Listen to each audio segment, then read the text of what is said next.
propose, right? He was about to propose to her, and she comes down and thing. But I don't know why sister girl have on them heels. But then again, she probably didn't know. It's like sisters be wearing the most inappropriate stuff in high heels to the park, to walk on grass, shower caps to the beach, cause she don't want her. You know. But anyway, she fell down. That would have been embarrassing. I would have rolled over.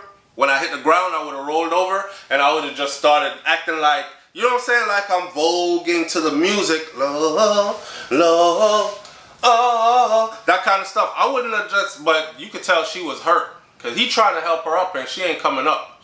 That's when you twist your ankle so hard that you feel it in your soul. Forget your bones, you felt that in your soul. And the embarrassment on top of that. She paused for a long time at the edge of that sidewalk. She looked like she was thinking more like, oh my God, I really don't want to get up. You know what I'm saying? And then again, she a big girl, so she ain't going to get up really fast.